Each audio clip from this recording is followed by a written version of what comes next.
Right, this is going to be another episode of Counterpoints, and I actually feel like there's an obvious perfect segue from the last episode, Maniac, because as we pointed out, if you are MOUZ, you literally had to make a minimum the final at this tournament when that bracket was drawn. And quite frankly, I actually even think winning it like now also, even though I wouldn't say I would demand it because you were going to be playing like a FaZe or a Vitality, something like that. Maybe even Astralis who's on a heater. But in my opinion, like, this was almost like the minimum requirement for MOUZ precisely because of this context, Maniac, which is they are the new heroic. Like, they haven't yet figured it out in the big stage matches. Like, if you put them in a major right now, you don't care what their form is. You just know that it's not going to be the same form that turns up in the game, and they're going to go through rough periods in the match. So to me, it's like, I don't want to discredit this result because actually, by the way, here's a little bit of a base take people probably wouldn't expect me to have. Normally, I would say I despise tournaments without like a really big stage component because I actually think that is part of Counter-Strike. But here's the thing, especially as we're moving next year to having way more tournaments, I am fine with there being the odd tournament like this that's almost like a studio LAN, as it were, because the upside is it shows you stuff like this. It shows you that if you are someone like MOUZ, it's why I'd say they are like the new TSM from 2015. There's clearly nothing wrong with their game, mate. Their game is fantastic. And if they don't have insane pressure, they've shown you now they can beat everyone. They can beat. That's why the joke is in that major run. Like, I think when they look back at that bracket, that'll be one of those ones you look back like, how did any of we could have beaten all these teams, mate. Like, again, maybe we would have lost in the final, but like, we went out in the first round. So, like, mad props to them for winning because it shows the potential, which I find really exciting. But this also, in a way, infers Maniac. Like, why are they doing this at the other tournaments? You know what I mean? Of course. No. Listen, I'm right there with you with the assessment of what happened to MOUZ. When during EPL we did like the power rankings. So we did like a power ranking during the group stage, and then we did a power ranking during the playoffs. And I had MOUZ number one. Any of these segments, I had MOUZ number one. So what I said on broadcast then was that anything but a grand final would be a failure from them. And then what happened to the grand final, I think, speaks more about the absolute catastrophe that Vitality was. But when it comes to MOUZ Sport, I feel like it's not like they have reached something that I hadn't seen yet. It was just, they came in here as the reigning champion in Malta. They won the previous season. They destroyed Navi with s1mple the previous season. And now they get to destroy Vitality with ZywOo. Very impressive. And obviously, we're going to talk a lot about this grand final because there's a lot to unpack. And I'm going to try my very best to separate, on one hand, how poorly Vitality played, how poorly ZywOo played, and all the problems attached to it. And on the other, what MOUZ did great, because they deserve that win. Like, it's not like they just played average Counter-Strike and then Vitality happened to have a bad day and they just won. No, I think MOUZ played very close to a perfect grand final. Like, incredible starts, very strong game plans, individuals feeling super confident, making moves. Xerxon was lights out. Like, all of these elements we can list and we can talk about them later happened for MOUZ. They deserve that victory, like champions, and no one can debate it. But this hasn't shown me something about MOUZ that I hadn't seen before. So, golf clap, a bit of excitement. Let's bring that level to a different context. And then this is when you guys reach that next step. Because within that context, holy fuck, do they play good Counter-Strike. No, I mean, yeah, the major positive I would start with is, this is why they weren't overhyped. Like, I used to think when the lineup had, like, I think it was before they got Yimpat. Before Yimpat, I always thought MOUZ was overrated because they could do similar things in a group stage. But first of all, it didn't look as clean. Like, obviously, didn't have as many good players. And then they would fall apart in ways that were just more obvious even in the game back then. I mean, obviously, they didn't have Shuhei the whole time. Torji was super raw. They were working with people like JDC back in the day. They had a very different lineup. People are forgetting that. But this era, when they got Shuhei and Yimpat, like, they actually have every tournament pretty much in the parts that are the least important cooked. Like, this is the team right now, for real, where you would just bet your life they make it through a Swiss system or group stage, mate. Like, if they can't lose, right? And I think people are even forgetting this, Maniac. This was the team that right after Katowice just went, oh, high spirit, just fucking sent them home 2-0. Like, at the fucking RMR, people forget that result completely, mate. Like, essentially, the only team they haven't been able to beat is FaZe, for whatever weird reason, just because FaZe always had it over. But they've now beaten Vitality as well. Like, the hype is this. Now, I said on past episodes, like, they're still young enough. I don't say, like, you've essentially, like, you're a failed choker team. You're obviously in that territory, but you're still early on in it at this point in time. By the way, even though it's sort of an overstressed point, I will say, I do think there is some value that they now have Zipnik Zipnix as a coach in that sense. Because one thing Zipnix revealed in my interview series I'm releasing at the moment is, unlike some of the others, mate, he totally admits that TSM used to choke back in the day and that they obviously had some problems and that people were in denial of it and that being in denial, pushes it further back and you have to deal with it later. So actually, if anything, at least he has the experience to understand what some people might be going through. Because I have to say, now that you have won this event, though, and you have 3-0'd Vitality, like, guys, Vitality is like a top 3 to 4 team in the world. Like, if you're going to 3-0 them on LAN,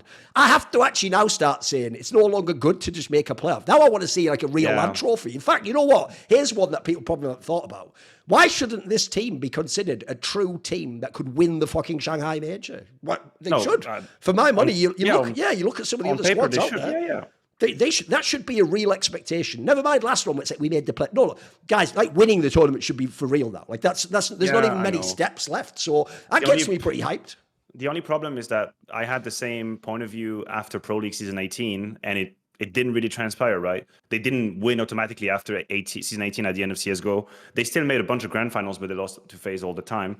But I think, like, logically speaking, the way this is supposed to happen is that as they grow together as a collective, and a very young collective at that, if you think that Brolan is supposed to be like the veteran of that team, then that tells you a lot about like the profiles in that team. The hypothesis is that they're supposed to grow as a group and as a collective, and they're supposed to use these victories, the likes of the 3-0 Vitality, as kind of a safe in which they keep all of the things they've done right in that game, and then they're trying to apply that in a different context. And I know on paper it sounds very, very simple. It's not that easy, but I've always had the feeling that MOUZ was one tremendous win away from always being like a contender for titles wherever they go. But it is still a theory that this MOUZ we've seen here is going to show up exactly the same in Cologne. Right? Cologne is not that far away, and that's going to be an immensely important event, super pressurized, in Lanxess, thousands and thousands of people watching. It's not that far away. You could even make the case on a power ranking that MOUZ right now might be number one. If you just take you finger to the pulse of all the teams in Counter-Strike, who knows? Like, you actually, in a snapshot of time, you could say right now, they're the most informed group. They have a lot of energy, positives vibe. They're winning. They just destroyed Vitality. Now, you show up in Cologne, and if that doesn't happen, then where does that leave us? I think sometimes the step in the transition that we want to see from them can take a long time. And I particularly think that Xertion is a huge point of conversation within that context, because if he somehow can channel the confidence and the success he's had during that grand final into a different context, this is going to be a game changer for MOUZ. Because if you remember the game versus G2 at the Major, Xertion has a horrible game, an absolute tragedy of a game on an individual level. And I really think that he's like the barometer of how MOUZ feel, because they have a couple players that I believe are relatively stable. I think Yimpa is incredibly safe, barring some bad maps here and there, but overall very, very safe. I think Shuhi's calling is not going to suffer from pressure. I've never seen MOUZ just throw away calls. But then I really think that wherever Xertion lands is a huge impactful factor for them. And I hope he takes that victory as a blueprint. Like, this is how I felt. This is what I did up to the game. This is how I envisioned the game. This is how I felt during the game. This is how I handled the good and the bad. The only caveat to this grand final win for MOUZ is that I rewatched the VOD, they've had incredible starts on all of the maps. They never played with their backs against the wall on any of the map. Like, whatever they put to the table, all of the first half were tremendously in their favor. 9-3 first half on Inferno, 9-3 first half on Mirage, 10-2 first half on Nuke. This is what you call a Counter-Strike player's paradise. Whatever you're putting first is working. You got all the freedom in the world. You got wind in your sail, and you're rocking people. That, for me, that's the only caveat. But at the same time, they earned it. Like, it's not like someone gave them rounds out of nowhere. No. The way they approached the beginning of the games were fantastic. But they never had their backs against the wall. At no point in this grand final, if you ask me. I mean, that is usually the obvious way it goes, though, when you are the team that's like the chokers. Because if you remember, that was also what like old TSM was like. They were amazing front runners. If they just all got ahead and they had all skilled fraggers, they just batter you. Then there wouldn't be any reason to feel nervous, right? There'd be no moment where the pressure hit you. So I agree with that. Like, the difference is, you would even to this day take FaZe from like a difficult, like, you know, fucking tough scenario where they're down and everything's going against them. The other star players go. We haven't seen that from MOUZ yet, but I will say they have the luxury. They don't really need it that much, Maniac. Because the thing that I find crazy still about MOUZ is I thought it was just going to be a few events where like all the fragging it's just maintained, guys. Like the joke of it all is the name value is what's fucking the MOUZ narrative up. Like, first of all, when people see the name MOUZ and it doesn't have, say, Carrigan or Nico in the lineup, their brain doesn't let them think that can be a champion. That's supposed to be like, oh, you know, it's like a cool little underdog. And it's like, it really isn't. If you look at it, this is actually one of the best GM'd rosters in all of World Counter-Strike. Like, I mean, the joke right now is, as we'll get to in a minute, right? After the end of last year, everyone said Vitality had like a super team, guys, of like all the best fraggers, and now every Vitality fan is trying to get everyone except ZywOo like cut from the team. Like that's what losing a MOUZ does to you. Because I'll tell you what, when you have the fraggers, they do, guys. It's fucking. But like the joke is, everyone makes this big narrative because Frozen left and Brolin joined. It's like Brolin isn't even vaguely their best player, guys. What are you talking about? Like, I know. He's found his place again, and he can have maps where he goes. But he isn't like the star player from Fnatic back in the day. But they don't need him to be. Like they have, like as you say. Exertion, when he frags like that, like this is like prime Yakindar. At least, I mean, you didn't get that much chance to do it on land, but like what was blowing people's minds was MVP. It's like the impact that will have on your T side is bonkers. Like the problem is you have to imagine what it's like to play a CT professionally, guys. Like if you're in scenarios where you just get like 2-1 bulleted to the head when you're holding a sight, but you did everything right. You had the angle set up right, you commed it right, the other guy had the counter flat. There's no answer to that. It's like in certain sports. There's a great saying they always say in basketball. They say better offense beats better defense, as in like theoretically the best offensive player would still beat the best defensive player because on some level the best defensive player has to react, doesn't he? I know Counter-Strike's a little bit different because you have things like Pika's advantage, etc. But I think, yeah, obviously Exertion is like the barometer of the team because if he goes off, I don't know if there's many teams can beat the squad. He's got something unique in that roster. Like the word I've used to describe him a couple of times is like he's a creative. Like, you know, there are a few players out there who create stuff out of situations, who like cross smokes or smell timings, take risks, go for multi-kills. Like he is that. And the downside of that, let's just say it's a double-edged sword, is that yes, sometimes it looks foolish because it doesn't work out and you can have really hard games. That comes with the territory. And I think this is why this MOUZ team is so interesting, because they have excellent players in different substrats of Counter-Strike. Like Jimpa and Xertion are as opposite as you could possibly have on like how would you describe a player and what are their qualities and what are their strengths and whatnot. They're like on the polar opposite, but they're both very excellent at what they do. Jimpa, it's actually bonkers to think Jimpa is the highest rated player for this roster of 2024. Sure. And he's an anchor. Like this used to be, the storyline used to be, oh, you know, anchors, they don't really see a lot of people, you know, and maybe Robs broke that sort of curtain and that was it. No, Jimpa is like an anchor that is incredibly fragging, that is clutch player towards late round. Those don't make mistakes. And then on the opposite of that, you have Xertion, who tries and take risks and dares and goes for crazy moves. Like for Shui, he's got so many different pieces to play off of.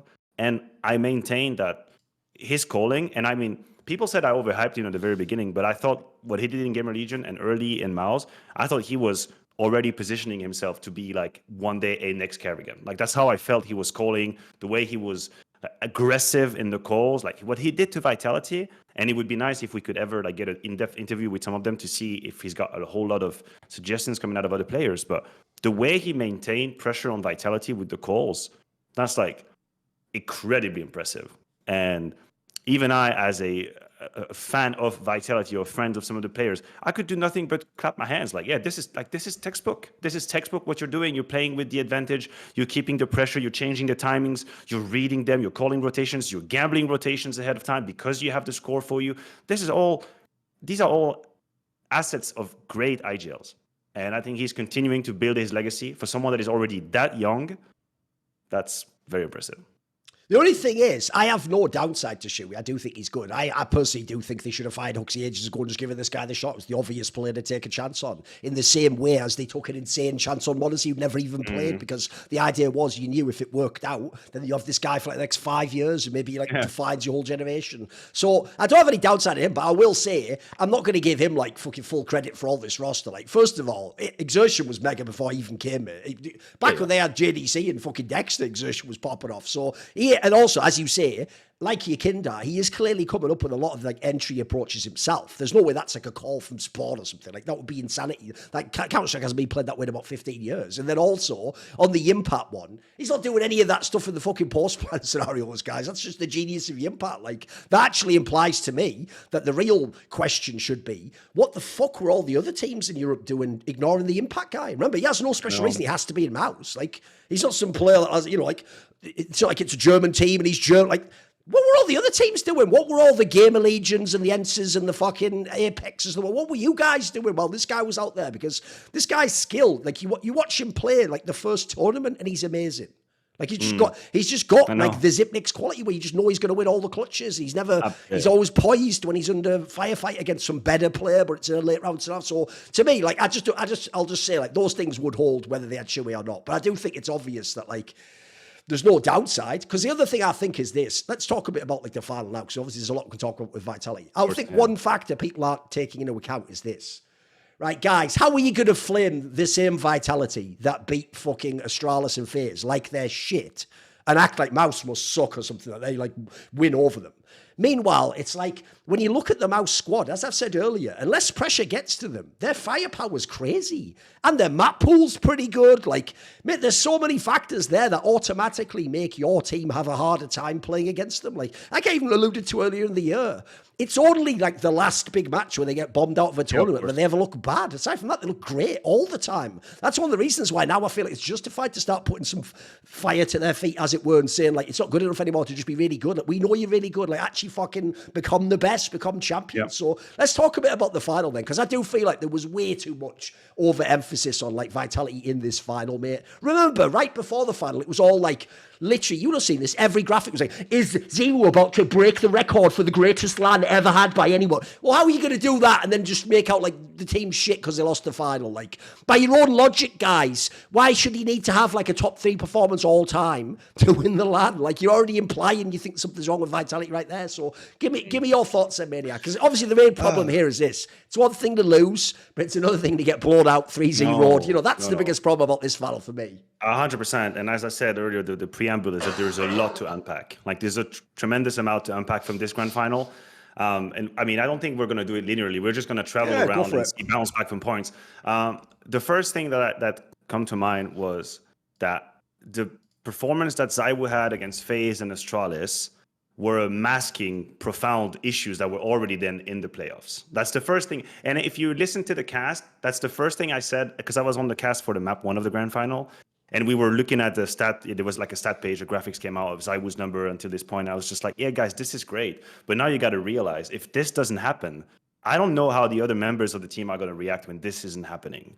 And I think it's a very vicious, and it's not even that they are consciously thinking about that, but there's a part of you when you have your superstar next to you, and it's something that I experienced a couple times with Kenny S back in the days, when you have your superstar that is literally carrying you and destroying everyone all the time, and that isn't happening suddenly, then you're left thinking like, oh, what the shit? What the hell is going on? Like, why are we not getting these easy rounds? So that's the first thing, is that I think when Vitality rolled up in the grand final, we obviously, we were reveling in what ZywOo did up until that point, and I think it's rightful, and I did that too.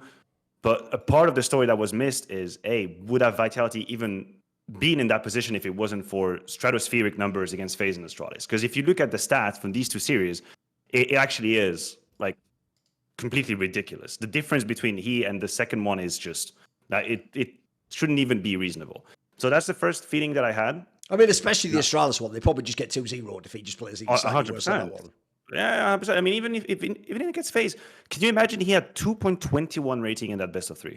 Like, that's just, I don't even know. I don't even know what to tell you. And I was happy to watch it, but there is no way in any world this is replicable. Like, even Donk in the best of 5 final of Katowice had 1.9. It wasn't even shy. So it's just, it was great when it happened. It was a great moment to witness for the history of Counter-Strike. All great. But again, I don't see a world in which this is actually replicable. Now, let's just dive straight into ZywOo, because this is something that I had a lot of thinking about, rewatching him play, trying to figure out what the fuck was going on in this grand final. And I am mentally doing the exercise of, I'm not allowing myself to be lazy and just pinpoint other members of the Vitality team who didn't do what they needed to do and then use that as an excuse. Like I'm not doing any of that. We can talk about them later down the road, and there's things to be said. I think I'm starting to pinpoint what is currently differentiating top level ZywOo and a top level s1mple. I think I'm holding on to something. What ZywOo doesn't have right now, that s1mple always had, is the ability to go against what his team wants to do when his team is fucking up. And this simple sentence encapsulates what I think is the main issue for ZywOo. Because I was watching him in the grand final, and barring over 3 maps, maybe 3 or 4 missed shots or him being a little bit less sharp, I don't actually think he sucked. Like, I don't think he sucked in this game. I was watching him play, but it was more about like the positions he was finding himself in that were most of the times ridiculous, if not completely idiotic for like the setup that's happening in the server. And I'm thinking, why? How do you end up there?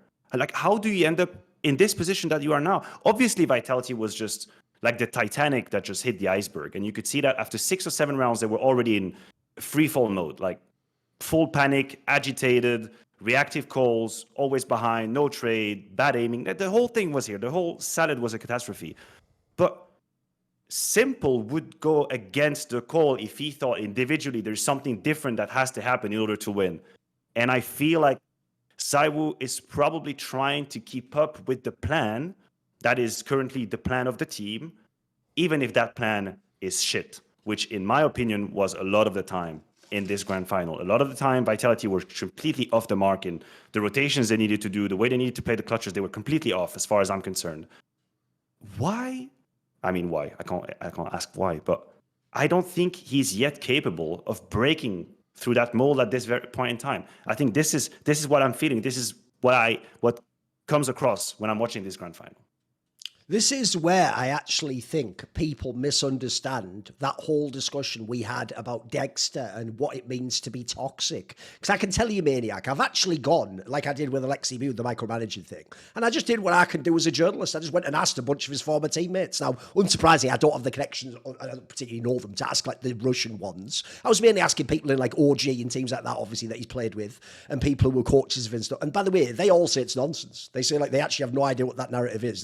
They say either comes out of the Russian teams or it's people misunderstanding basically that he like has his own ideas, just what you've just described there about how the AWPer should play, and that since he had like poor English, he just wasn't great at expressing himself essentially, which by the way, you could probably infer means like maybe he raged once or twice. But put it this way, when they tell you privately off the record like this, en masse, like that's usually where people don't particularly lie, if you know what I mean. Like in that scenario, their name's never going to be on record with it. And if anything, if someone's actually a dickhead, I can tell you behind the scenes, that's when they do tell you, because they want someone to know and they don't want to just be the one who had the burden of knowing this guy was an arsehole. So the reason I bring that up is because one thing I think people have misunderstood the whole time with great players in Counter-Strike is this is something, by the way, that coaches fucking hate, because I call it superstar theory. They don't want to believe it's real, Maniac. What they believe is all Counter-Strike is a team game. It's like a mixture of like battlefield chess, and you're sort of doing team movements. And you know what? Because here's the problem: the average coach isn't going to have ZywOo or s1mple or Nico or some prime player. What they're going to have is like what MOUZ has,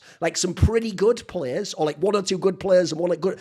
And because you've got normal players, you're going to use all the traditional orthodox methods that work in Counter-Strike. Like, for example, the things you coach your team on if you have a normal team is like always trade frag. 2-on-1 means you get the kill eventually. Then you take the CT's defense away. Then you get the bomb down. Then you know, they're going to coach like flowchart Counter-Strike, because that's actually the best way to coach most people and to get them to be more than the sum of their parts by working together. But the problem is this.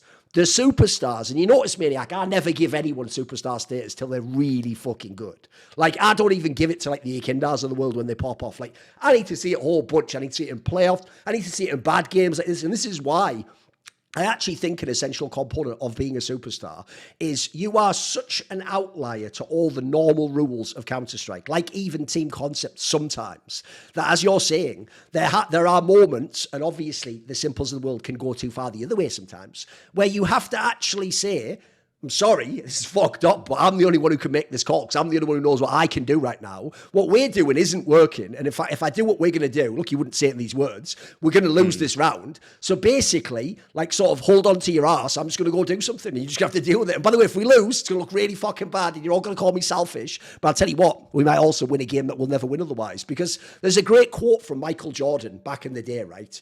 Where the guy who was, a lot of people don't know this, it isn't just that Michael Jordan had an amazing coach called Phil Jackson, who was sort of like a spiritual guy and he understood psychology. There also, a detail people don't know is the assistant coach of the Chicago Bulls was a guy who invented the offense that Michael Jordan's team used. And basically, because he invented this offense, it's the same concept, Maniac. It's all about passing and finding the open man and traditional basketball. And that guy hated Michael Jordan and hated Kobe Bryant later because his whole shit was like, bro, I've designed like the best system and you're just breaking the system to do your shot. And so he once said to Michael Jordan when he was leaving the floor after some like scrimmage game, not even like a real game, some scrimmage, he just said something like, hey, Michael, there's no I in team. And Jordan just said, there is in win, and just walked off the court. And the point there, if you get that point, is we're not saying to ZywOo, do it every game. That actually would ruin the team. And it would, by the way, potentially make you a selfish player that gets your numbers, but no one else gets there. You can go too far with it. But I agree with you. That was always the reason I also had a problem putting ZywOo at the s1mple status. Because, mate, if I even start mentioning some games to you, your brain will immediately remember s1mple doing this. Like, remember when he used to play at the end with Zeus and Edward? Bro, he had to just freelance anytime he wanted. Like, I saw rounds where he would entry, he would lurk the next round. Like he was doing, I mean, the most famous was in the online era. Remember in the online era on Nuke, when he would just essentially play the entire CT side of the map wherever he wanted because he was just so good. He was like, you know what? If I make the fight them versus me with an AWP every time, we can win all these fights. And it worked. Like it actually was working, even when that was like a scoffed Navi before they had bit, etc. So I do think that is the area where ZywOo, I've always made this point. The reason why coaches hate my superstar theory is because they spend all their time getting players who think they're superstars, maybe the Ikinders of the world, to not play like that because they're like, bro, if you do that, you aren't good enough to do it. Only like 3 people can do that, basically. But the problem is this. I actually think when you coach the whole team the same way, the mistake is you're going to tell someone like ZywOo, it's good that you don't take proactive action like that. It's good that you never disagree with Apex or the coach. It's good that you always just do what the team says and think of all those slogans, you know, win as a team, lose as a team, you know, it's no one's fault. We all like did this shit. No, in this scenario, this is the weird angle. It's the opposite dynamic, Maniac. ZywOo isn't actually being unselfish by not doing this. He's actually in a fucked up way being selfish. I know I'll sound weird, but what I mean by is this. The unselfish thing to do for real is to look down your line and go, I mean, Messi can't do what I'm about to do. So we're not the same player. We can't all just play by the same rules at all times of every map. Apex can't even know what I'm going to do right now. He's not the same player as me. In fact, no one can. So actually, sometimes to be unselfish, I have to know I am the best player on this team. And sometimes in a game like that final, by the way, we're not going to win anyway. So the only chance we've got pretty much is you've got to let me freelance a little bit, you know. Like I've got to go crazy because I'm with you. I've always thought that's actually why s1mple even. I've always said this, Maniac. I never thought s1mple actually choked those like major finals he lost. I used to think he did the opposite. He tried to do too much. He would just try and break it constantly. He had the opposite issue, you know. But this is why I'm framing it very carefully against s1mple's critics. I'm not trying to make it sound like he perfected it and you can just do what he did. I think ZywOo's problem is he's the most unselfish superstar ever. I'll go one step further in that whole analysis because there's a couple things. The first one is I know from within, from my contact in there, that he is enticed by the Vitality staff and the coach and the leader and all to do more of that, like to be more selfish, to be that's a fact. I know they mentioned it many times in interviews, No, exactly. It is actually like they are trying to get him to do that more, right? So I think it's like from an organizational standpoint, they're aware that it's something that is more necessary at least. But where the indictment comes from, as far as I'm concerned, is that when you see Vitality and particularly ZywOo having a good game, he does some of that selfish, whatever the fuck was that type plays. He does that. Sure. He done it against FaZe. He done it against Astralis, where he basically double entries and then disregards the rules, go for the third one, then plays a clutch like a madman. He can do it. Like he can break from what is supposed to be textbook pure CS in order to assert his dominance and destroy a round. He can do it. What I'm feeling right now is that he might not be mentally strong enough to withstand his team crumbling next to him. I think this is where the problem is. And I'm not saying it's going to be like that his whole career. I think it's something that you can outgrow. It's something that you can work on if you're aware. But this is where I think there was always a core difference between s1mple and ZywOo. So yeah, s1mple used to rage, but I don't think s1mple felt overwhelmed by how bad people next to him were at any point. If anything, that was maybe just a given for him because of who he played with in his upbringing as well. And his flip side of Hellraiser. No, if people don't know, I'll even tell you, Maniac. That's one thing that was very misunderstood about s1mple. When he would rage in the game or afterwards make a stupid comment in an interview, that was actually his way of putting it on the shelf and forgetting about it. He never did internally say those people should be kicked, by the way. Like, he would just sort of go, okay, they fucked up now, but I forgive them, on to the next game. So right. I think you've got something there, yeah. Exactly. So I think this is where, like, this is one of the most unspoken truth about ZywOo, because on a pure Counter-Strike level, I will never bulge from the fact that I do think he will be the greatest of all time from a pure Counter-Strike level. And I'm just talking about the mouse and the keyboard and what's happening in the server. I'm not going to move from that position quite yet. But I do think in terms of mentality and resilience, I think he isn't on a s1mple level quite yet.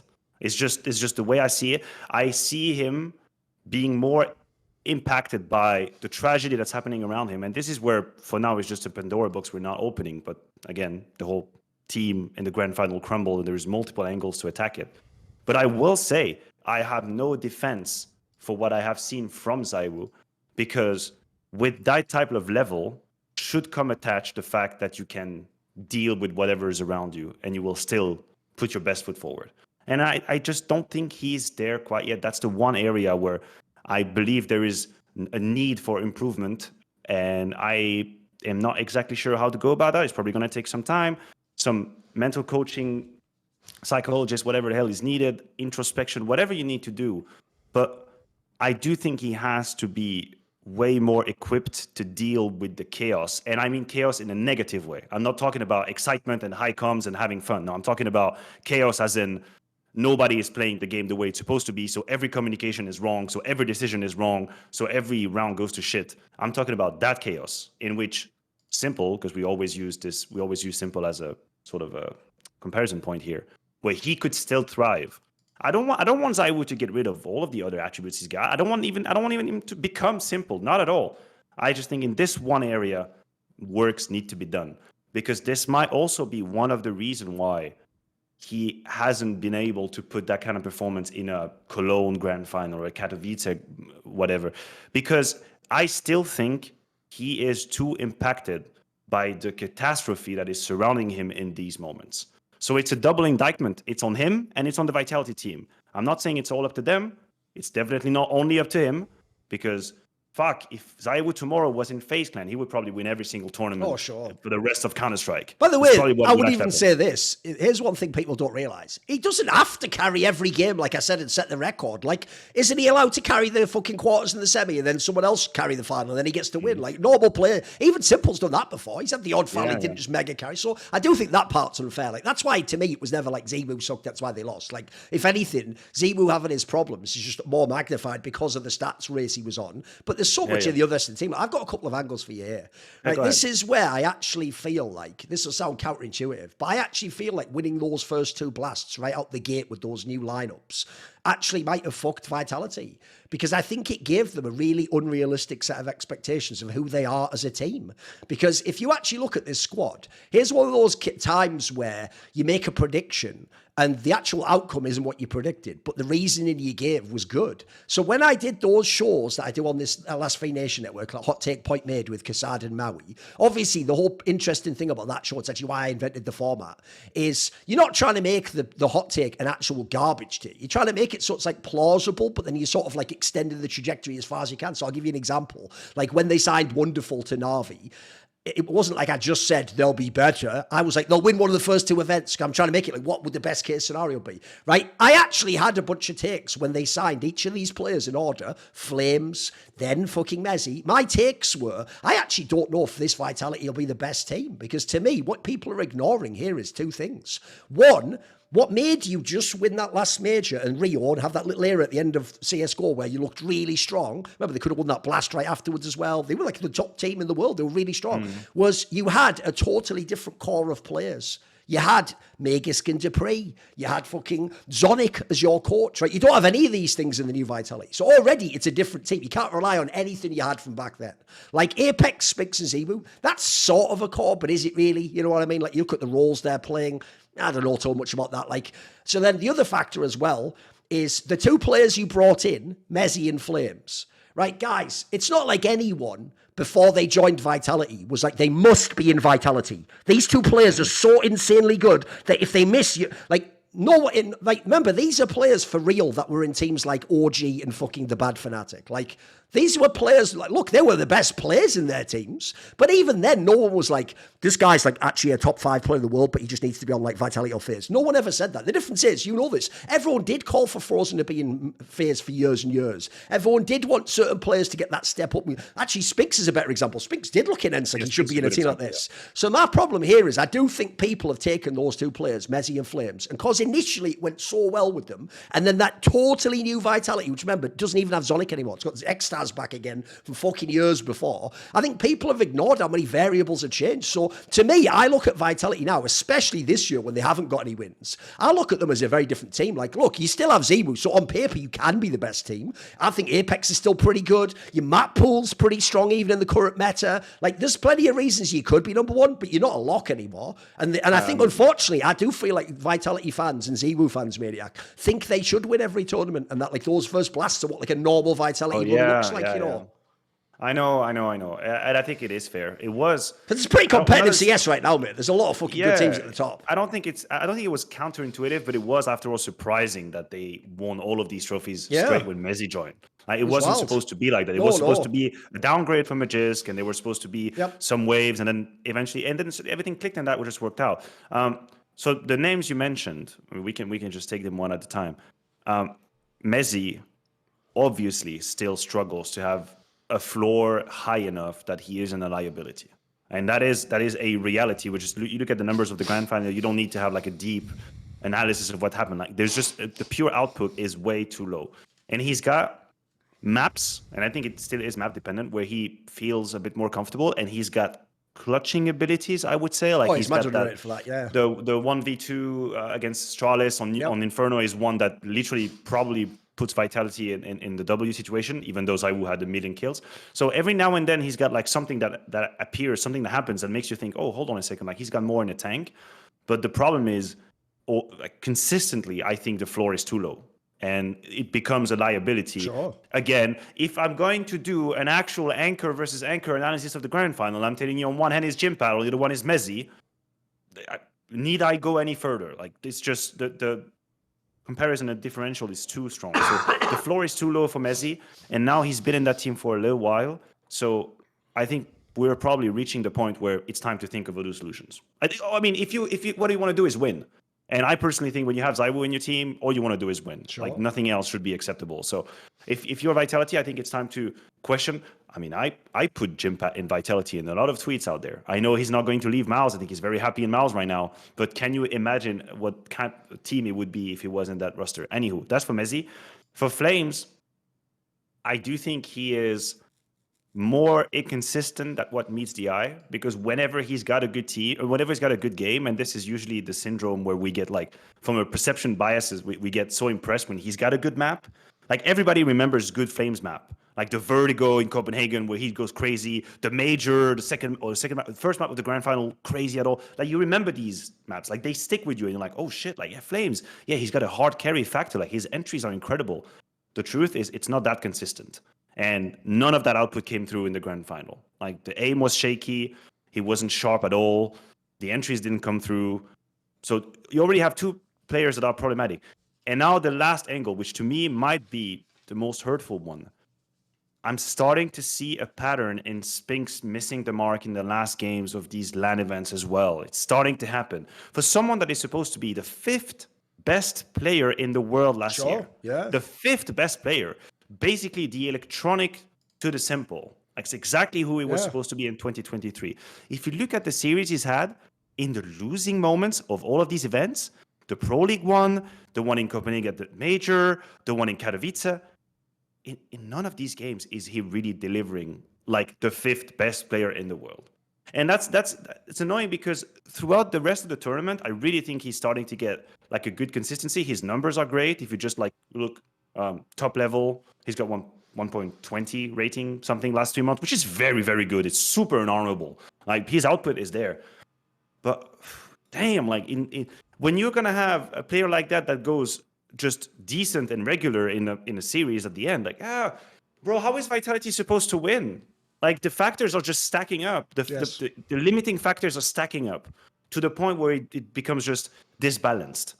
And that, I think all of that came through. If anything, I was going to mention out there, I think Spinks was probably one few bright lights of the grand final. Like he had a few moments. I don't think he's the one that I would indict immediately in the grand final here, although obviously way below his numbers throughout the group stage, but he didn't disappear. But yeah, it was like, fucking hell. And that's not even that's not even talking about Apex's frustration. And do you remember how Vitality used to look like when they brought in the Danes the first time around, when it was Magisk and Dupree the first time? It was very discombobulated. Like it took them a long time to figure out the Counter-Strike they wanted to play. Apex was very agitated, very frustrated. The calls were very, rushed. I felt like the calls were rushed. They were playing under pressure. I saw this Vitality again in Pro League, like making rush decisions, being all frantic and agitated. It's like, holy hell, how are you supposed to win a grand final when all of this is coming together? There's just too much. And definitely ZywOo wasn't able to outweigh all of the issues that I just mentioned.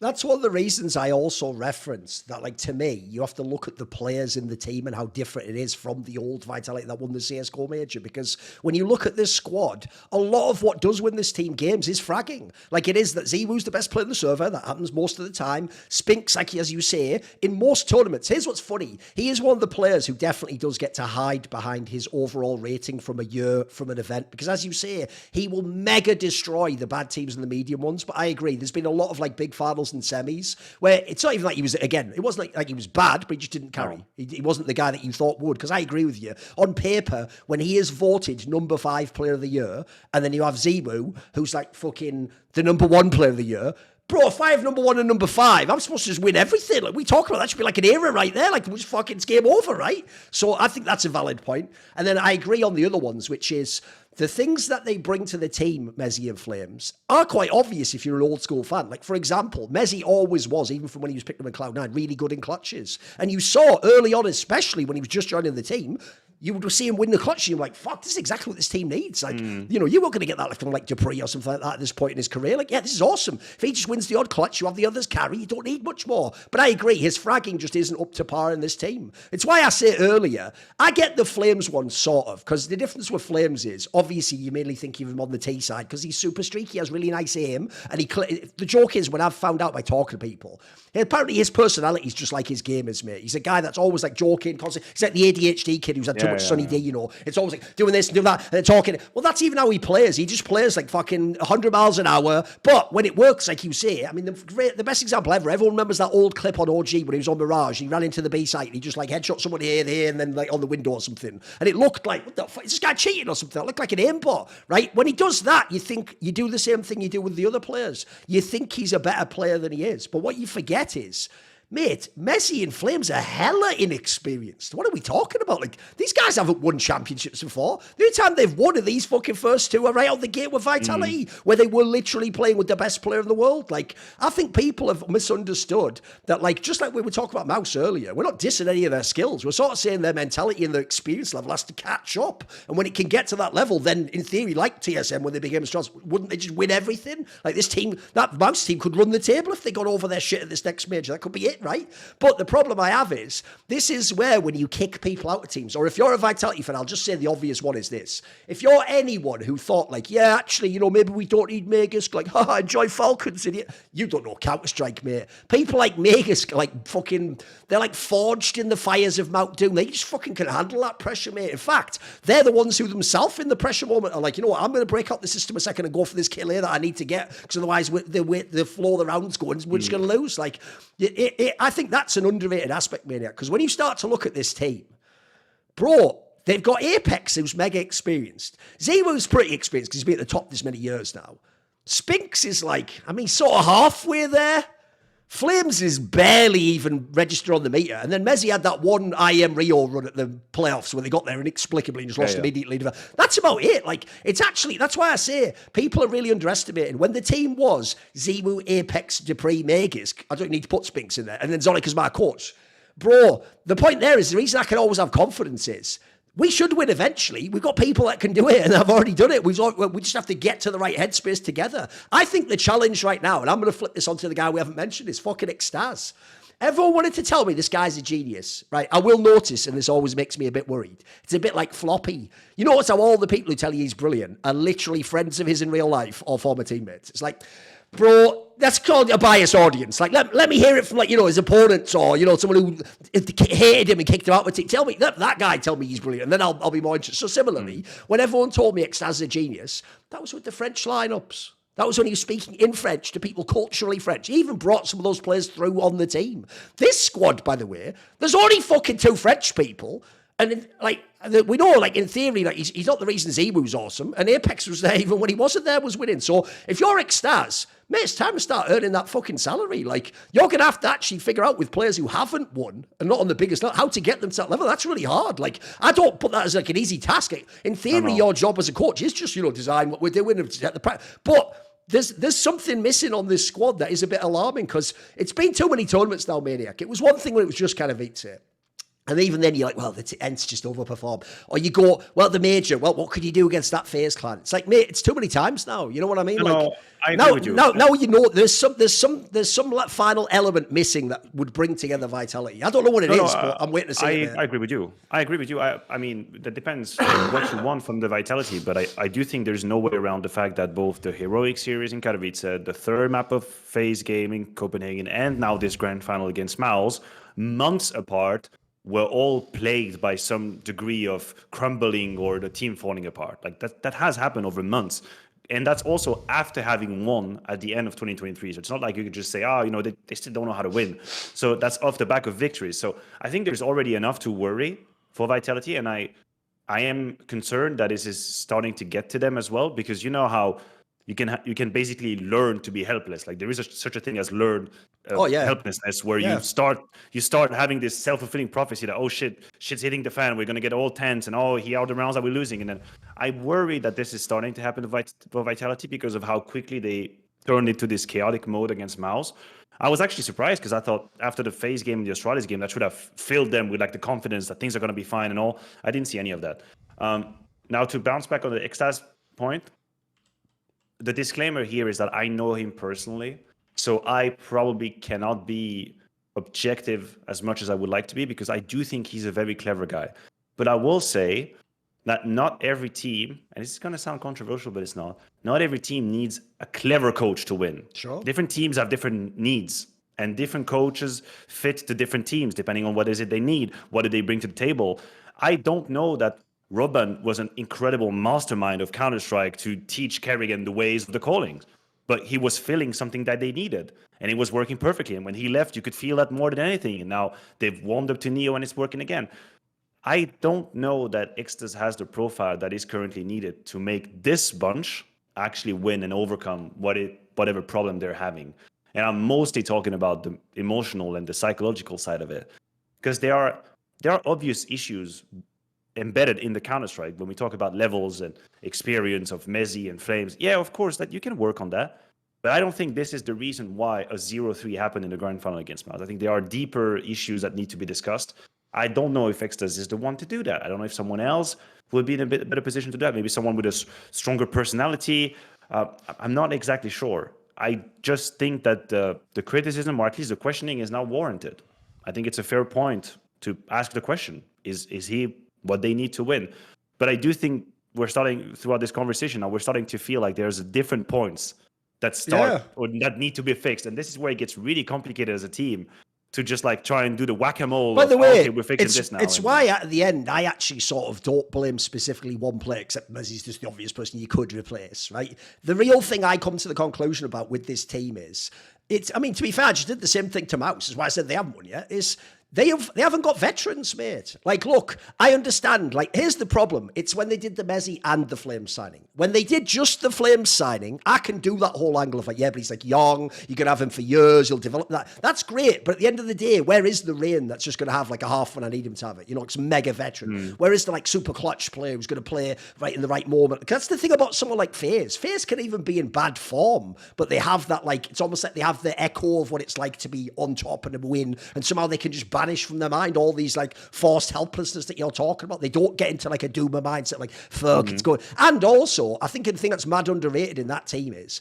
if you've ever noticed, one of the reasons why you will never, ever, almost not even jokingly, mate, see the other FaZe players, the stars of the team, ever like deride Rain or Carrigan, is because they know that, like, mate, that's actually part of where their confidence is sourced from, right? People like Rops know they're supposed to be like the best rifler in the world, right? But the reason it works as well is because you know people like Carrigan's going to always do that entry style no matter how he's playing in the game. Even if he's literally 1 to 15, he's still going to go in. You know Rain's going to just get like a duel that he wins, even though he's like fucking 15 years older than the guy on the other side of the crosshair. Like, those things, even though you're the star player, give you extra confidence as well, because it makes you feel, unlike ZywOo, like you don't have to be like the best player ever to win this match. You can just be a normal human too sometimes, and if you're having a bad game, you know what, maybe Rain does win 2 opening duels on Mirage that kept you back in the game, and then suddenly you're back on a gun and you get a 3k and it's cool again. Meanwhile, the difference in this analogy is, imagine you have a game, you don't have to imagine, it just happened, where, yeah, you know what, Spinks is getting some kills, ZywOo has the odd kill which plays a bit safe, Flames doesn't get those crazy entries, Mezzy loses every duel, Apex is mega frustrating. Like, at that point in time, what reason would anyone, if you paused and did a timeout and said, right guys, how are we feeling, what reason would anyone have to go,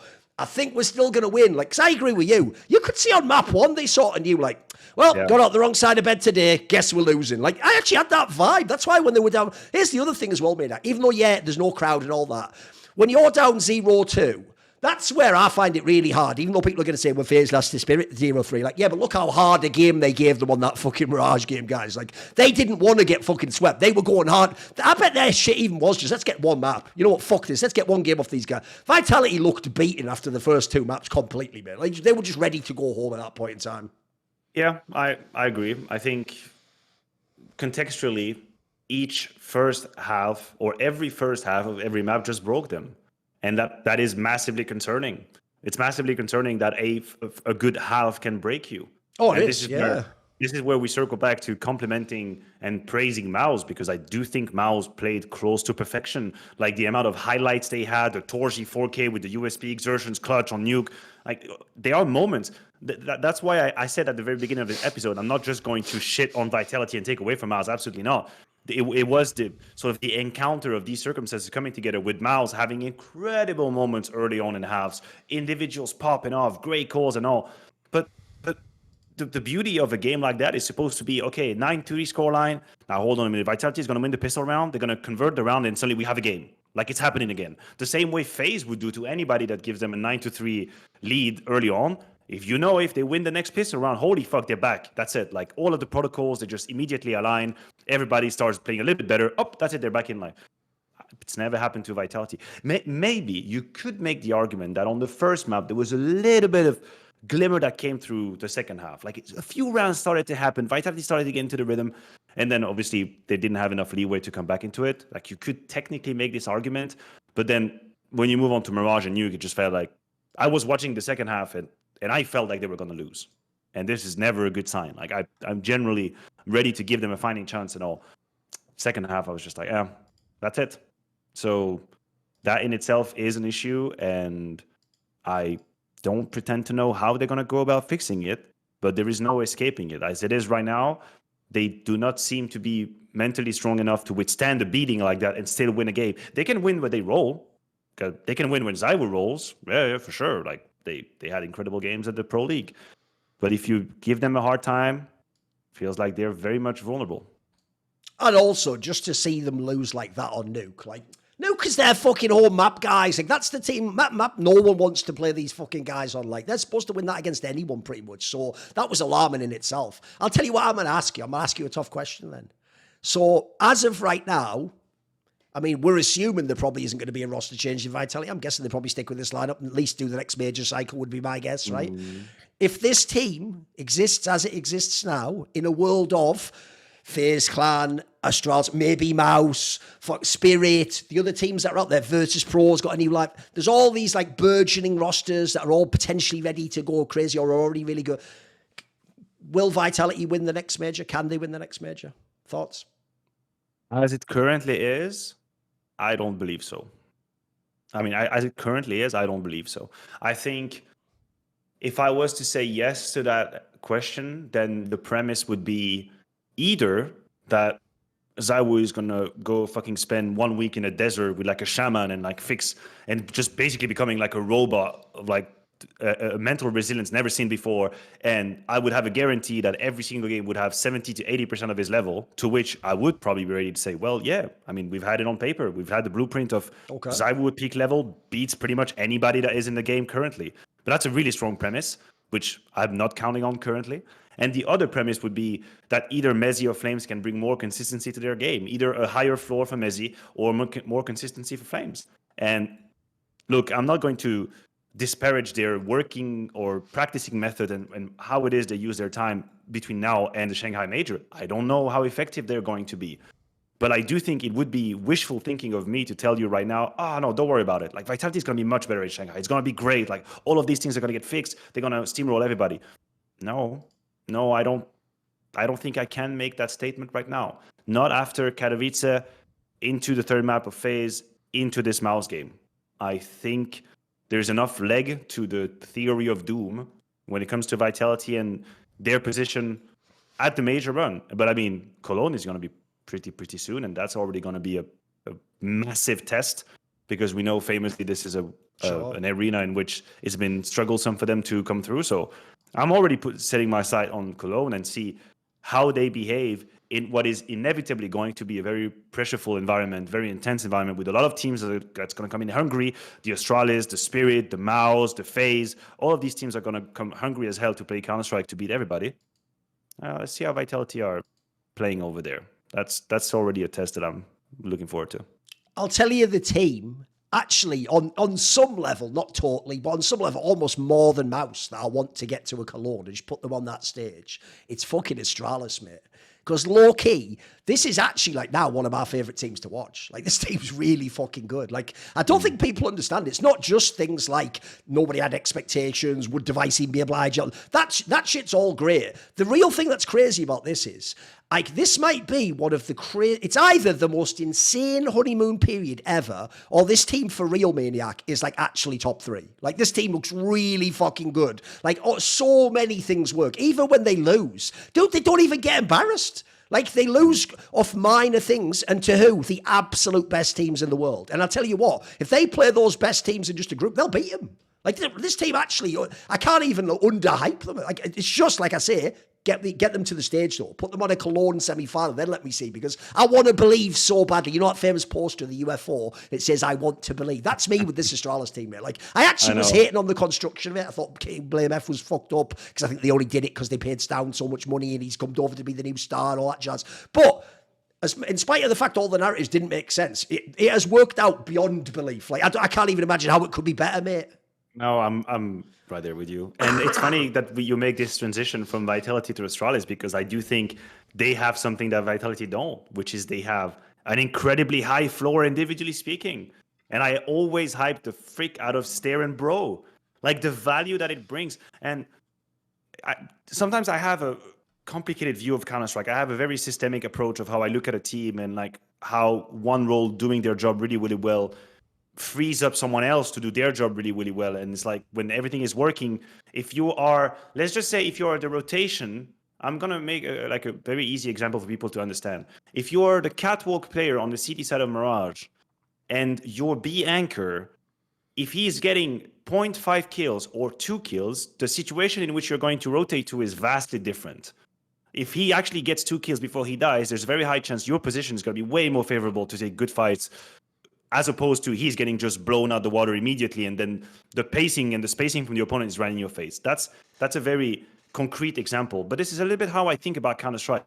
Like, everybody doing their job allows someone else to do their job better. And sure, there are players in superstar roles who have greater performances, more magnitude to it. And so it should be. The same way strikers fucking strike goals, and then defenders are defending. That's fine. I have no problem with that. But I do think that Astralis right now is showcasing what Yabi and Storm can do when they have solid fundamentals around them that protects them from like silly situations and silly rounds lost. Just look at how they were playing. Look at how Yabi and Storm are performing now compared to the blameF time. It's night and day. It is absolutely night and day. And I even talked to Yabi on the couch in Pro Day and I said, hey, you know what's happening to you? This is crazy. This is great to watch. And he struggled to explain why. Like, yeah, it might be a little bit of a system. I have my roles and like, you know, the atmosphere is better and we have great players around. But I do think that Stair and Bro are doing an incredible job stabilizing this team and like being beacons of safety. And then Yabi and Stone are fucking wrecking. And then, yeah, Device unbelievably hasn't really skipped a beat, even though now he has to be a leader and still fragging. So, yeah, I'm very excited about Astralis. And I think they're going to be serious candidates for Cologne. And even though the one angle everyone was so sure of is like, well, there's no way Device can still be like the best player and have MVP numbers. Like, again, look, I'm still going to put like I'll put a tiny little chance. This could still be a honeymoon period. Maybe the next tournament they're like half as good, or they have a down period, or there's one map they're questionable on. But right now, it looks like he absolutely can do all that shit and IGL. Now, I will say, I do think that's also why I want to see him on the big stage. Because I'll tell you what, the difference between being like the best AWPer in the server and fragging out and IGLing under pressure in a massive match is obviously a different component entirely. But in terms of just the average game he plays, he's doing it. He's making it work, guys. It's why, look, I did say, even though I didn't think this would work, if there's anyone in history could make it work, it'd surely be Device. Like, he is like probably the smartest AWPer ever. He is a guy where he's done both styles. If people don't know, he's played in the loosest systems of the Carrigans of the world. He's played in the super structured system of Glaive and Zonic. Then he was even with the blameF. I mean, essentially, he's fragged everywhere he's gone. Obviously, no one knew how would it work out IGL-wise. But even then, by the way, I'll say this. Bro, look how much work he has clearly put in as IGL. This guy's clearly looked up loads of smokes and fucking watched demos and tried to figure out counters and stuff. Like, it's clear that he didn't just walk in. And even though people wondered if this was the case, if he was sort of told, like, well, would you like to be IGL, like people say blameF was, this actually looks like he does want to do it. Like, he actually is embracing it. Because, you know, that's always the problem when an Apex or something switches to IGL, is you don't want it to be like the Yekindar one where it's like, oh, bro, you're just going to quit this in 3 months if this goes badly and your game sucks. It's not, and even if we're winning, it's not fun for you anymore because you're not fragging people. The difference is Device actually, I thought before it was just PR Maniac. I actually believe it now. I really believe that unless something goes drastically wrong, he will just be in IGL for the next like 3 years and he's just going to embrace this role and be the most unique. I mean, here's the real joke of it all. If you think about it, I will say, considering everyone, you know how everyone now loves to laugh at Falcons because they're doing badly and it's a bit of Schadenfreude, right? Everyone forgets you were all laughing at this Astralis team when they first made the team at the beginning of this year. Everyone was loving them failing. Well, I'll tell you what, even though I didn't agree with it at the time, even though they could never know this is the team they'd end up on, it's going to look a bit different laughing at Stabby when fucking it turns out they managed to upgrade Cadian. Yep. Like, bro, Pretty we fair. don't know yet if he's good on IGL, but he's pretty good. And I'll tell you what, he's a way better fragger. Like, that's insane. That's not, if there's one thing I would have told you could never do, was upgrade him. Like, him and Jim were the best AWPer IGLs. They just were. They had that niche carved out. But even then, you didn't expect him to carry. This guy does carry. Like, this team, that's why you're right. The firepower also just crazy here. The thing people are underestimating in CS2 is way more of a fragging game. And so you see the teams that have these bonkers rosters, they're just so hard to beat, mate. Like, this isn't like 2 years ago where you have like the plucky underdogs, like, you know, you have like one player who's so good and you grind out, you don't grind out wins like that. They just blow you up the server, mate. Like, they win 13-8 over you know what I mean? So I feel like they also have, like, because of the fragging, they have the capability where they're going to be in every match they play. That's why I'm so excited. Like, I'm actually so ready to get mega hyped. I mean, you say Device has 3 more years. I feel like he's got an infinite amount of years if he's actually somewhat decent as an IGL fragging wise, and then with the experience and the vision of the game he's got, like, he's just extended his career for 5 years if he wants to. That's the feeling that I had when he moved on to IGL, if he was to encounter any success, which seemingly is happening. I also think something that is maybe a little bit underrated is that it feels like Device has found a way to tap into Stone's calling potential, which arguably wasn't the case in the blameF era of Astralis. One of the first things Device said on interview is like, holy shit, this Stone guy is super clever with the way he wants to play Counter-Strike. Like, he's got so many great ideas. He's got such good read of the games. Like, and a team is never going to be as strong as when the relationship between the leader and what I would label a co-leader, and it's a bit of a antiquated sort of notion, but like having someone that's really strong in a calling, like if that relationship is working and they want to play the same CS and they understand each other, I feel like this enables Stone to be the player he is supposed to be the player we wanted him to be this whole time in Astralis. And now he basically has what is seemingly a green or a get out of jail free card from Device, where it's, listen, bro, you do you. Like, I give you the space, I give you the moments, you can have it, you can take them. And Device is also capable of having a couple plays that are set around him but I don't think he's got any problem being more of a support role in a few like scenarios that happening on the survey. I don't think he's got any problem with that. If he can enable someone else and be like a security operator, second line of defense while the play is happening, he's cool with that. Which means all of the aggressive, assertive resources are used for Yabi and for Stone. And on the T side, they have a great day. They love it. They're the one being put on display. Go ahead, kid. Do what you got to do. We're going to set you up. We're going to put together a strategy. You get to have your move you want, the pathway you want to have. And the device is right behind. I think this triangle of Yabi, Stone, device is really working well. And definitely the work has been put in. And the strat book is strong. The calls are pretty aggressive as well and daring. Like the way it's like call 3 times a rush A on Ancients, like, okay, it takes a particular idea about a game to call 3 rush A in a row. This is not just a 101, this is how I want to play Counter-Strike. So fair play to device. Fair play to device to what's happening now. Let's see it on a big stage as well. I also think, by the way, the Stown angle is very shrewd in the sense that it's actually the reason why I think... I think it was fucking Blade who said this. If you remember, there was an interview around the time of the major. I think it was before the major had finished, where Blade said something like that. He wanted Imma to be the second voice on Na'Vi. Now, what's funny is I actually reached out to Imma, because I actually know him, and said, like, were you the secondary caller in Gamer Legion or something? Is this why they're referencing that? And he basically told me, oh, no, not at all.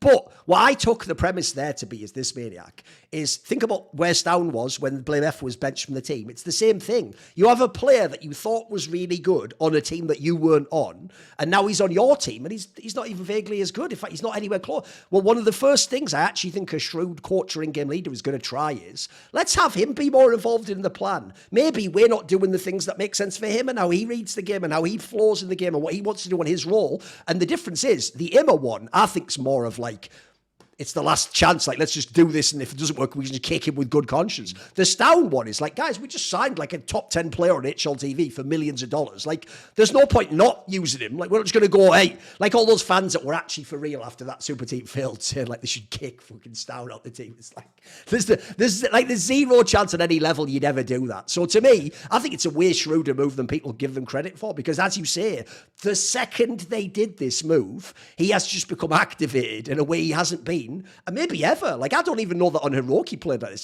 For me, he was a little bit more of a baity player sometimes on Heroic, and he just won off his skills and sort of, I felt like he was always comfortable with the PC he had around because he had great role players. But I think actually this might be the best Stown we've ever seen. Looks fucking mega right now.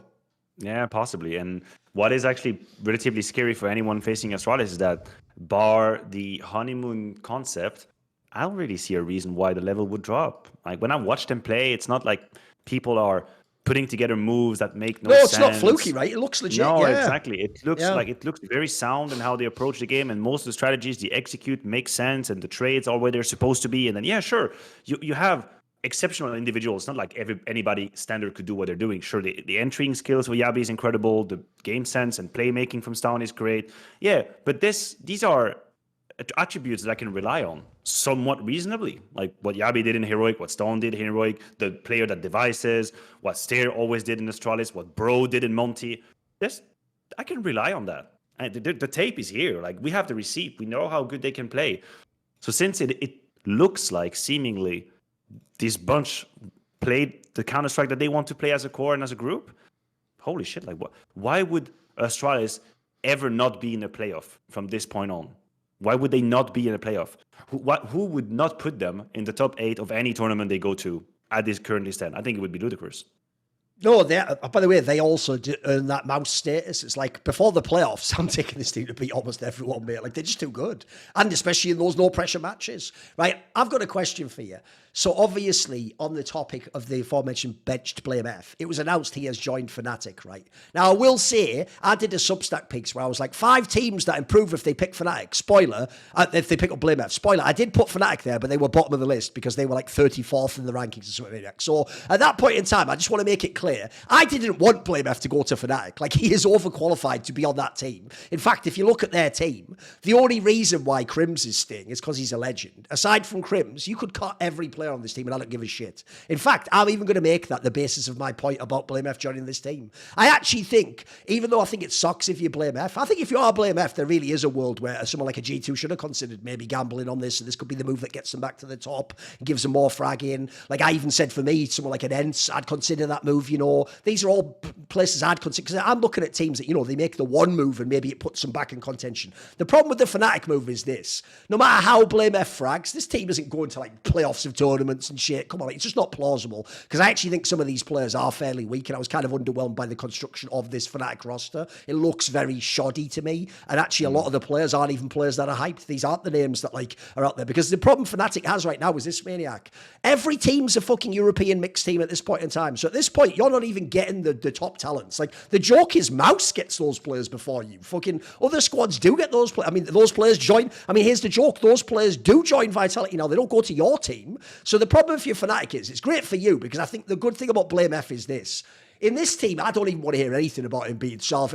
He should do whatever it takes for blameF to be the best blameF can be in this team, because I think he is almost guaranteed fragging. So I love that angle, but I'm looking at it more like this. I don't expect them out of the gate to be a good team, but I do think, right, if Crims can somewhat, again, be the veteran, if blameF can frag, you've at least got like the pieces to rebuild. You aren't there even vaguely there yet. Like, I think the Afro guy is a bit of a fucking overrated AWP. Personally, I was never a huge fan. But okay, I'll maybe give Body credit. He's took a few years now to transition over to this new role. Like, there's pieces there, but to me, what you do is you let blameF get settled in, let him start fragging out, putting up his numbers. If he does that, you're going to have the odd match he'll do an upset. And then what you do is you use that as the magnet to draw another player in. Because now the difference is, if in 3 months from now you can bring in a top player, I mean, you can't do it now, but imagine you'd have gotten a Dexter in 3 months from now. You know what? If you can get another talent and start to go, you can get like your config. These players are out there. It's not like there's nobody. But I have to say, this move doesn't move the dial much for me, mate. It's a great one. Like, I like the idea. I think blameF will almost certainly frag out, but I don't think it will in any way make Fnatic a good team. Come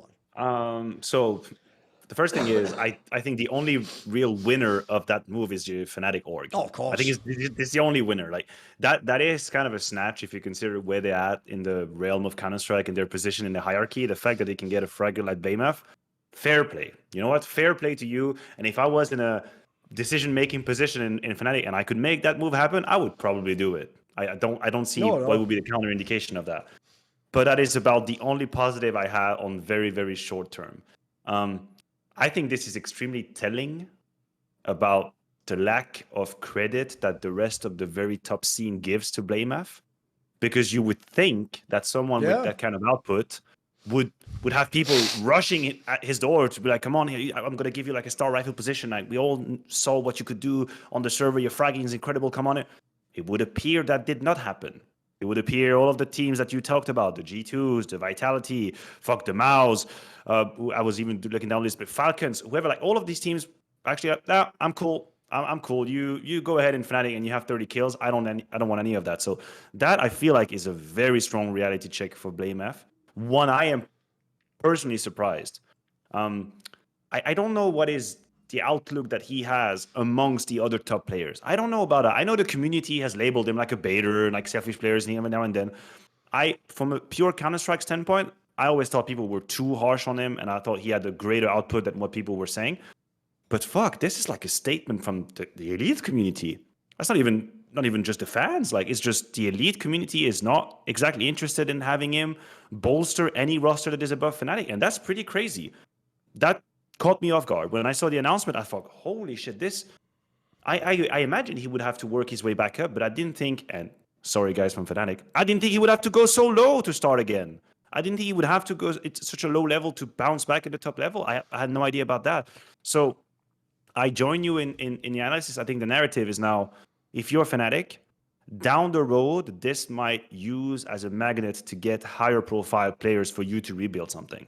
Better players. Hey, who knows? I don't know. Maybe one day glaive wants to be an IGL. Maybe he can join now this Fnatic roster instead of being in ENCE or wherever the fuck is happening over there. He comes in and now you have glaive, you have blameF as a co-leader, you have Crims, who you know what can do as a sort of a supportive, like anchoring role, and then you're only looking for like a good entry fragger and a very strong rifle. Like things could potentially click and they could start building towards something else. But on short term, this is not a win for blameF at all. In fact, this has to be more like a stepping stone. Okay, we're going to take the long road ahead. We're going to be humble about it. We're going to rebuild, and we're going to try to lift ourselves back up to the top. And I just didn't think he would have to go back down the list as far as he went down there. That surprised me a little bit. It's why the only one concern I have is, I'm not actually that worried, but it's just you have to factor it in, is if this will like be a bomber for him. If like essentially it's like you just Sisyphus pushing the rock up the hill every time. And either you just don't play as well because your team's way worse. You're like, fuck, what's going on in my career? Or you frag, but then it just doesn't matter. I've got a question for you, Maniac. Since you played during the era when Device was coming up in TSM and Dignitas, and then eventually they became Astralis, but even then it was a couple of years before they won the title, and then obviously the GOAT Astralis is all the way into 2018. So we're talking like, you can go back like 4 or 5 years before that when it was your teams in Titan and LDLC and all that. When you first used to play against Device in those teams, Maniac, I want to get what your take is, because I'll tell you right now, this guy, that's why I'm giving the example. I actually think the biggest problem pro players have in Counter-Strike is they worship not just skill, they worship players who are aggressive with their skill and who have aim and sort of like bully you. Because to them, it's like a machismo, you know, it's like, oh, like that's why every top player, if you don't know, guys, every top player's favorite team was Virtus.pro. For that reason alone, because everyone thought they played like real men and they fucking went in there, and even if they were losing, they'd fucking like fight tooth and nail and they'd try some ballsy play and they'd take on some crazy aim duel. But I have to say, before the TSM team, and especially Device, before they were winning often, Maniac, there were loads of top pros that I won't mention, who when I would talk to them privately, were like, nah, that Device is fucking overrated. All he's doing is eco fucking hunting to get his stats up, or, you know, he just saves the AWP every time instead of going for the 1v2. Or even TSM as a team, they'd be like, they're just chokers, they'll never win. Like, was there ever a sense like that in your teams? I mean, you had Kenny S, he's like the opposite of Device. So did people ever think Device was overrated or anything like that? I think... Funny enough, in 2013, 2014, I think the top Danes were sometimes labeled as onliner a little bit. Sure, they used to be mega online, yeah, of course. You have to imagine as well at the time, there was a very serious amount of Counter-Strike being played online, even though LAN events were happening. Yes. There were leagues that were very important. There were qualifiers for very important events that were online. So it's not like you could just bypass online cis completely and just play online. That wasn't happening. And in that scenario, Danes were absolutely impossible to play against. Like the whole bunch, like the Dupree, the Device, they were very in your face. There was snowbally Counter-Strike being played as well. It was horrible to play against them. So I think it was more about, hey, can you do everything you're doing online than when you go to LAN and you get to a stage? There was maybe for a while the question.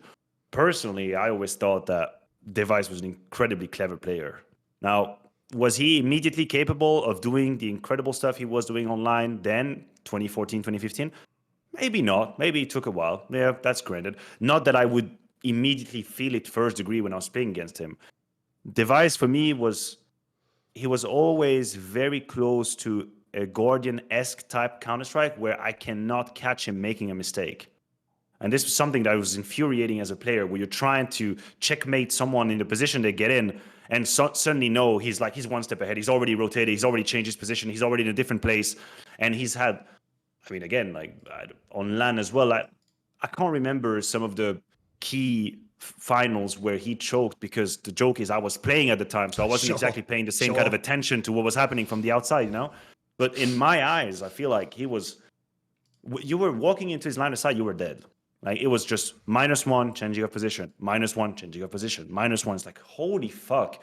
And then it got even worse in the Astralis days, like the 2018 you're talking about, because then they had a whole system that was just optimized. So it was basically just a meat grinder of, well, I guess I'll just lose, right? Because anywhere I'm trying to take a risk, boom, they've read us, Device in the right position. He finds me. He's never going to give away the 5v4, which, to be fair, he never did. Like, he would never be the player giving a 5v4 away. So, I don't know. Like, personally, I did not live, or I did not analyze the period where he was labeled a choker. I was playing against them at the time, and yeah, sure, I beat them. I think we beat them. We beat TSM in like one of the Pro League seasons, like season 2 or season 3 or whatever, at the very beginning. So it's not like they were impossible to beat in 2014-15. But then in 18, like, what are you supposed to say? Like, he was, I don't know. I think people used the argument that the system was good in order to undermine what he was doing individually, which I still think was incredible. What he was doing is he just never, like, all of the things that we talked about at the very beginning of this episode about ZywOo and s1mple and how they were supposed to like break through to what's happening in a team, because in order to win they need to do that. The joke is Device didn't need to do that. No, Device was maxing out everything he needed to do in the environment he was in order to win. And guess what, motherfuckers, he won 4 majors. So is there really something else we would like to see from him? No, he had a role that he needed to fulfill, and he was fulfilling it, and they were winning, and so everybody's winning. I think that's one of the reasons why he might still be underrated as a player individually, because who knows what he would have done if he was in a different team where he had more freedom and he had to be a bit crazy individually. The unfortunate side of this story is that when he went to NIP, things went to shit, so we couldn't really explore this branch. Like, it just went to shit. So there's no blueprint, there's no receipt to really show what was happening there. But no, personally, always very, very high on the hype device train. That's for sure. Because the reason I bring this up is obviously I'm trying to theory craft why other pros wouldn't value this guy. Because I'll just throw this out there. It's one thing for pros not to, mate. The fans that are turning on this guy now, you are just frauds. You're actually two-faced. Because you all tell me every year that I'm the noob who doesn't understand Counter-Strike because I don't agree with every HLTV top 20. This motherfucker was in 4 in a row. That, by your own logic, if you believe in the HLTV stats, guys, this was one of the top 20 players 4 years in a row. You do know that makes him one of the best players of this era, by definition. Like, you think how, Maniac, think how few people get to be, like, top fucking 20. And he wasn't even in the best teams, mate. He wasn't on, like, the teams winning all the lands. He just, every year, no matter what team, on Complexity, on the Glaive Astralis, fucking every version of the squad, think of all those dodgy players Astralis had throughout the time he came to this squad. It didn't matter who they put in the lineup, he just fragged. Yeah. So I'll give you another reason why. In the same way as when a player is the aggressive one, but he's only done it online, think of a Xantares, right? Everyone hates to play against someone like that because, like, nah, he wouldn't do this to me online. So then you go, oh, it's just fluky. If you're the guy who's the beta and you beat the person, what they do then is that's frustrating to play against too. Then it's like, no, he only got that kill because he baited me off this guy here and traded me all like, oh, I just fucking played this like whack off angle. Wouldn't have said whack back in the day. Whack off angle, and he that's just lame the way he's playing. And it's like it isn't. It's a different style of Counter-Strike. It's why I asked the Device question, because I actually think Device is like the best defensive player ever in Counter-Strike. Like people like s1mple, they're going fucking all offense. I agree with you. I think Device walked the line of like how to be a star but also fit in the system better than anyone ever. Like, it's true, he had an amazing squad, but I think he's one of the main reasons that was an amazing squad. I flipped the dynamic on that one. Yeah, and definitely. if you want to run back history, here's the difference. I think you could run back history with a different player in some of the other roles. I don't think you can replace Device, man. It's not just the Danish angle. There's no one else could do it. Like, not in the same way he did. So what I would also say as well is that, like, I just feel like pro players have the weirdest ways of like deciding who's good. Like, it's a bit like, I'll give you the obvious social example that this happens with. North American CS is probably the worst scene ever for people when they get to the level where you finally can scrim against like Team Liquid and Call. They just all talk mad shit in all the scrims in World say, right? And then what happens is they think like, I'm proving I'm good. And it's like, no, all those players now hate you, not irrationally, totally rationally, to the extent that you have to literally be like twice as good as them before they want to recruit you. Because otherwise, their brain tells them, I want to diminish this motherfucker. He's annoying me right now. He's only just got here now. He's had one scrim against me and he's chatting shit. Like, you know what? This is why people like s1mple, by the way, have had a very hard career. It's nothing to do with your skills. Your skills would have already gotten you the gig. Your mouth talked you out of it. Because I'll give you the other example for me. Here's another one where everyone in history is a fucking genius, but right now they're not a genius, Maniac. It's Magisk. Because I'll tell you what, bro, when he was out of North and he was in that Optic team, there was no one in the world saying this guy should be in Astralis. Everyone was done with him because, if you remember, also a bit of a passive player, right? Yeah, not a super aggro player. Then think now. Everyone's telling you now he's trashing Falcons. They should just kick off the squad. But the joke is, when he's winning in Astralis, when he's winning in Vitality, everyone, oh, great player. Oh, it's so underrated. It's like, you guys can't see it because when he's not on those teams, you think he's just a bomb. So to me, unfortunately, I think any player that has like a Beatty style, I think that essentially, unless you're really good friends with pros, they're going to hate your guts. In the same way as on the other end, they can hate the Stewie 2K who's too aggro and, you know, doing all crazy moves. They hate that too because they feel like they're being cheated in some fucked up way.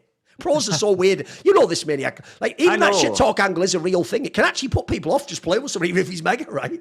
No, I know. I think sometimes it is pretty hard to like remain objective on like the same. If we're talking about blameF, I mean, there are moments, and there were multiple moments where I was watching him play, and I was thinking, holy shit! If you would have just risked that duel, this was the only way for you to win the round. So like, again, I do agree with you, and I think socially speaking, like the baiting style has a very negative sort of approach and scent to it. It's just a fact.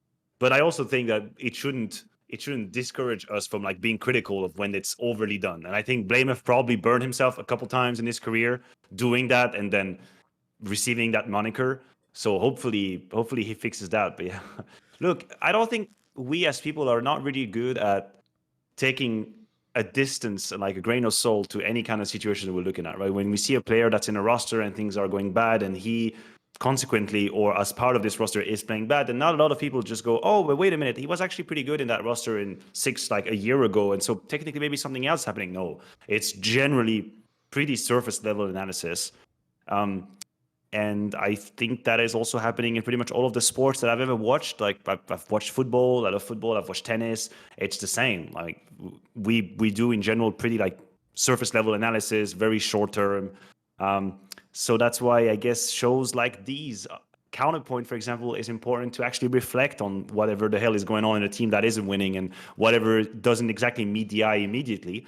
And the people that are interested in that then are the people that are going to watch this episode and like try to interact with us as well. And some other people would just say, fuck, but just kick him out. It's like, well, I cannot force you to look back and have like a deeper analysis of the situation. If that's what you want, if you're just consuming at first degree, yeah, I mean, I can watch Falcons play, I can watch them lose, I can watch them just have 3 kills on the second map against VP in Bedboom, and I can just washed, kicked. Yeah, I guess. If you're just looking at face value, short term, sure, that can be a conclusion. That's just not the way I look at the game. I'll tell you the obvious angle as well I would have liked for blameF along with what you're saying is, mate, can this guy play with an all-time great coach, please? Because if you want him to develop in that way, mate, the difference is someone like a Zonic never would allow that play, mate. Like, you'd do that like 4 scrims and he'd call you, he'd have the one-on-one with you, or he'd show you an example of someone playing your spot who's not as skilled as you, and look how this worked when he played off his teammate here. Like, the difference is I could trust an all-time great coach because you have that impact. That's also a downside of the Fnatic angle. Like, the Keita guys might be all right. Who the fuck knows? Just a guy who's been around the scene a while. What about blameF and Blade? Could you imagine that? That would be an interesting one. I mean, if people don't know, I actually do think Blade and Zonic are 2 of the only coaches who actually have not just the status, but the real like knowledge to be teachers of the game. I actually think, like I said on the Xtaz one earlier, I actually don't think really that Xtaz is supposed to do that. I think he was given like what's like a pretty good team of players, a bit disparate, but you know, the idea is if you make them work in the right way, you can win. It's not like, I think it was the flaw, like I said earlier, of just recruiting too many inexperienced players. Like, you could have done one less and I think you'd be fine. I think that balance that's very hard to make up. You have to just have the experience. But the difference is people like Zonic and Blade, they have just shown in history that they will disagree with a player and they'll get the player to agree with them. There's a great quote actually from a legendary British soccer coach. He was a guy called Brian Clough, right? Where he had an amazing quote where he said something like, you know, if one of my players disagrees with me, I talk to him for 20 minutes about what he disagrees about, and then we agree that I'm right. And like, essentially that might sound mad, but that sort of is, if you're like an all-time great coach, what you're doing. Because essentially a coach of their status isn't just there like, well, if I lose this next tournament, I'm fired and they'll bring the other guy in. Like, I'm there to build this squad, mate. Like, this is my team. Like, if I'm Blade, I'm sorry, I don't care who you were, Emma and JL. You're here to play my brand of CS. Like, first of all, my brand of CS has won, you haven't. And then secondly, I've done it multiple times, so you have to listen to me. The difference is, though, the other coaches in the scene, a lot of them are just analysts, or they are like the ones where it's like, even in the huddle, you can just see they're the 6th guy, if you know what I mean. They're like trying to get in there, if you know, like, that kills me when I see that. I want the guy where, it's why I told you, I took such a different perspective on that Boros fucking clip from that documentary, mate. Part of me saw like real leadership there. Like, I actually thought it was very brave by Zonic, the way he was like addressing him in that way. Because that was an incredibly manly way to hold someone accountable. Even though people made it like he was just bullying him, I don't think he was. Like, I think he went out of his way to do like compliment sandwiches, to like reference things that could be changed, that could be improved, like, it's not even over. Like, that, to me, that wasn't bullying at all. I understand that like it's a bad look for it to come out publicly, but I think that's where people miss that. Like, some of the top coaches, you don't want them to be the best friend of the player. I think sometimes you need a distance. Yeah, no, for sure. I mean, on the Falcons topic, it's not really something that interests me too much, but I do think that the medium through which it was presented then, I think, is why people got a little bit outraged by it. But if it had been like an actual one-to-one close conversation, then yeah, I think some degree of direct speaking while remaining respectful gets you much further away or much further down the road than just trying to sugarcoat everything you're saying, like 100%. Also on the blameF angle, since now we're talking about coaches and their ability to sort of imprint their vision, I think if blameF is to have more years ahead of him at the very, very top level, then he needs to have swollen the humble pill from this Astralis time. There needs to be some degree of humility from what happened in Astralis, and like the lack of success that he had when he was put in charge, and it was his playstyle that was going through, and he was getting the roles he wanted, which very obviously did not amount to a success of any kind. So now, I was never in a position of being so mechanically skilled at the game as he is, or such an expert in an area of the game as he is. That's his sort of success to hold on to. But surely he must realize that, hey, however I've looked at the game in the last few years, that hasn't allowed me to use my level to reach the success that I wanted to. So maybe there's a different way to look at it. Maybe I need to be more open-minded to this, or maybe I should be more open to compromise. The Counter-Strike that I as a player wanted to play hasn't worked out. Hasn't worked out on a leadership position. My team hasn't won. I haven't fragged out. So in that sense, maybe this could be very healthy, this little bounce back in Fnatic, where you actually get to think, okay, how did I end up here? Like, what happened?